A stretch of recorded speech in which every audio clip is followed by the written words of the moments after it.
Hi, Christina. I'm hopeful this is a little easier to look at. So what I need you to do first is make sure you follow the same kind of numbering system in the worksheet that I provide you. I don't care if you type it up in a different format, but this will make sure you get all of the right information. So first of all, you have your name here, but go ahead and put a number by it so I know, everything's right. You are missing your date of entry. That's the day you wrote this.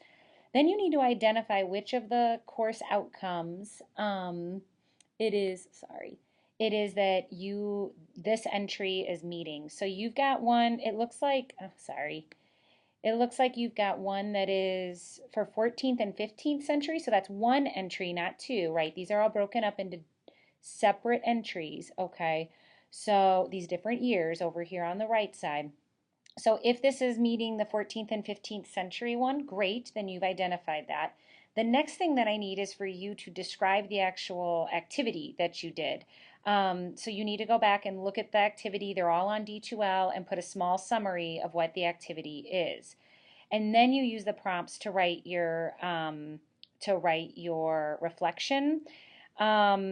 This and then you need to include the work. So that you did in class. So for instance, the one that you did with tempera paint, if you go back and look at that activity, which is why I encourage you guys, well, require you guys to describe it, okay, is because you'll see that that activity was at one point the actual painting that you do and making the paint, but the other part is to go back and list pros and cons of it, right? It looks to me like here your reflection as well as your description of the activity as well, well, both of those things are sort of meshed together. So I need you to really piece apart, describe the activity, then go ahead and list number five, and then go ahead and reflect on it. If this is going to be, um, then this would be a different activity with oil paints, to be honest with you. So you would want to pick either one or the other. You can do oil paints for a different one, for maybe this one over here, demonstrating visual forms and processes. But you only need one from 14th and 15th century. You'll see that I've grouped that one together because we didn't have as much on the 14th century in our text. Um, so for this one, you could piece that apart. That could be a separate entry, okay?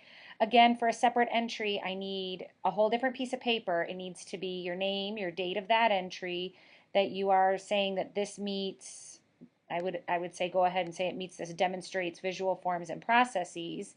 Um, sorry. Uh, my husband's saying he's here, ready to pick me up.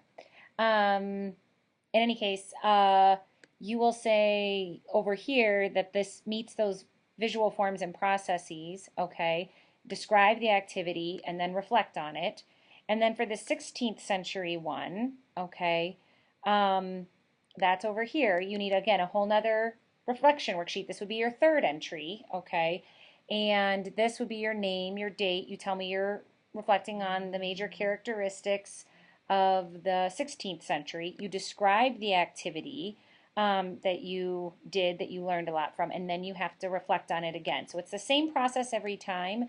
You've kind of got half completed reflections and entries for three different ones, okay?